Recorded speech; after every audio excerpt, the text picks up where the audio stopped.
मालिक कौन था? टाटा का कोई होगा? जब 1907 में टाटा की स्थापना हुई थी, मालिक कौन था? Who was the founder? Who was the owner? Tata के। बगोदर के एक विधायक थे, नाम अगर आप नहीं जानते तो सुन लीजिए, कॉमरेड महेंद्र सिंह। उनकी हत्या में एसपी का हाथ था, सीना ठोक के कहते हैं आज। हम विकास के विरोधी नहीं है। अरे हमने इंसान भी दिया है और जमींदार भी दिया है। हमने इंसान के रूप में कभी बिरसा भगवान को दिया, कभी भागीरथ मांझी, कभी तिलका मांझी को दिया, तो कभी निर्मल महतो, तो कभी सुनील महतो जैसे शेर को हमने दिया। और जमीन की बात कीजिएगा तो जहां तक टाटा की नजर जाएगी वो जमीन सारी की सारी हमारी है। क्या नहीं दिया हमने विकास के नाम पे? विकास के नाम पे हमारा कत्ल हुआ, विकास के नाम पे हमारा गांव उजाड़ा गया, विकास के नाम पे हमको लूटा गया। और आज अगर हम सवाल करेंगे तो आप हमें उग्रवादी जैसे शब्दों से नवाजेंगे। तो आज ये बात जान लीजिए, भले आज ये आपका समय है क्योंकि प्रधानमंत्री आपके हैं। सही बात है, किसानों के प्रधानमंत्री नहीं है। भले आप भावनाओं में वोट देते हैं, आज फिर किसान आंदोलन कर रहा है। किसान 700 मर चुके हैं, ये किसानों के प्रधानमंत्री नहीं है।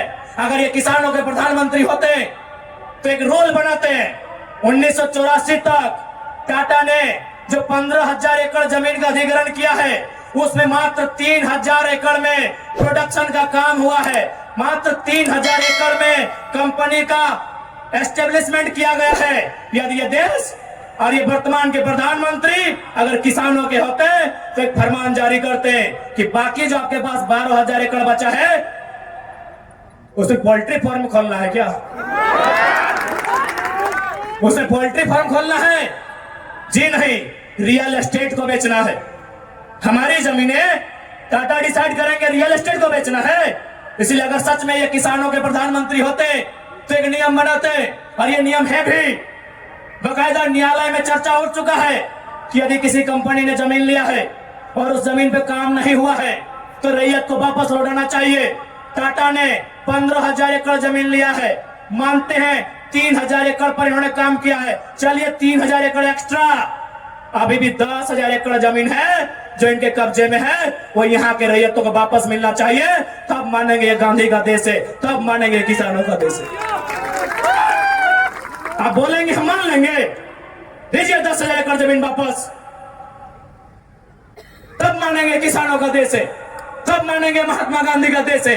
आज और तमाम जितने भी IAS, IPS मिनिस्टर, आज अगर मैं साफ कहूंगा कि संविधान की जितनी हत्या उग्रवादी आतंकवादी करते हैं उससे कहीं ज्यादा वो IAS, IPS और मिनिस्टर संविधान की हत्या करता है जो पूंजीपतियों का साथ देता है।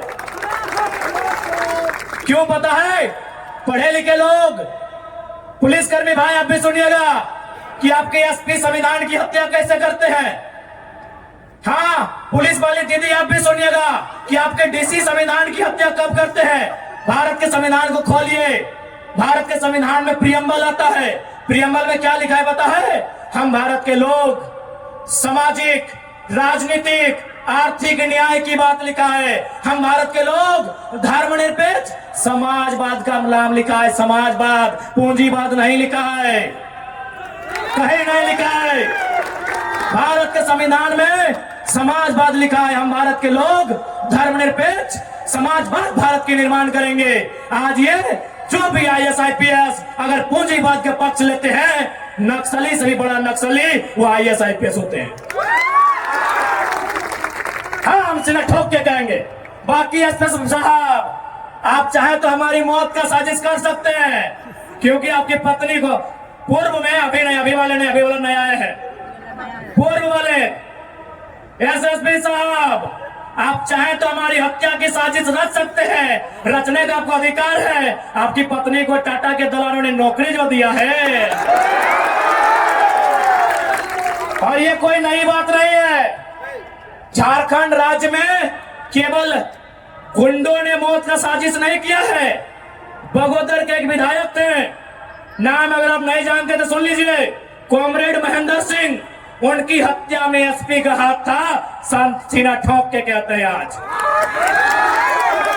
फिर गांव में लोग कहते हैं कि कॉमरेड महेंद्र सिंह की हत्या में उस समय जो भी थे, क्योंकि हम लोग उस समय अंडा थे, अंडा मेरा छोटा बच्चा थे, हमें आइडिया नहीं है, जो भी थे, जिस भी जिला के थे, झारखंड में 24 में से एक एसपी का हाथ था महेंद्र सिंह की हत्या में। तो ऐसे लोग जिनकी पत्नियों को, जिनके बच्चों को ये लोग नौकरी देंगे, वो हत्या करने से पीछे कैसे हटेंगे?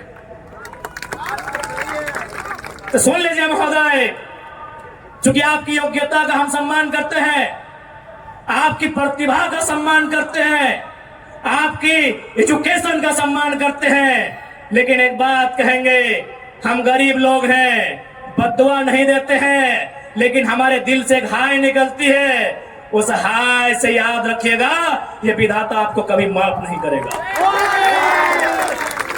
अरे भाई, अगर हिम्मत नहीं है तो काहे गर्व से बोलते हैं कि IAS IPS बन के आए हैं? अगर Tata, Vedanta, Birla, BCCL, CCL, Ambani, Adani, Usha Martin, TISCO, Telco, अगर उनकी गलत नीतियों से आपको लड़ने का हिम्मत नहीं है तो काहे खुद को IAS IPS की गिनती करवाते हैं? चपरासी बनिए, चपरासी बनिए। और हम ये भी मानते हैं कि आज आपके पास शक्तियां हैं। अरे बहुत अच्छा, क्या कीजिएगा?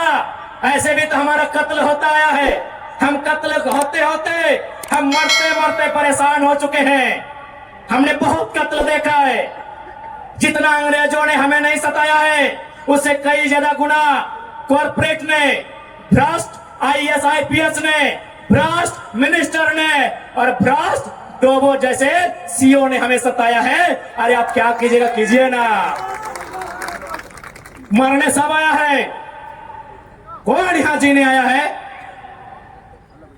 610 ट्रिलियन वर्ग किलोमीटर सूरज। हमारे साथ अगर हमारी सभा को सुनिएगा तब बस जनरल नॉलेज भी बढ़ा देंगे। 610 ट्रिलियन वर्ग किलोमीटर सूरज एक दिन मर जाएगा। 510 मिलियन वर्ग किलोमीटर की धरती, ये भी एक दिन मर जाएगी। 165 वर्ग किलोमीटर में फैला हुआ, मिलियन वर्ग किलोमीटर में फैला हुआ प्रशांत महासागर, इसका पानी भी एक दिन सूख जाएगा। 5,95,000 वर्ग किलोमीटर, 95 लाख वर्ग किलोमीटर फैला हुआ हिमालय का पहाड़ एक दिन पिघल जाएगा। 38 मिलियन वर्ग किलोमीटर में उगने वाला चंद्रमा मर जाएगा। अरे 5 फीट का इंसान काहे डर रहे हैं? काहे डर रहे हैं? आपकी डर आपकी मौत का कारण है, आपकी डर आपकी भय का कारण है। मैं एक लाइन कहूंगा, एक क्रिकेट का उदाहरण आपको दूंगा।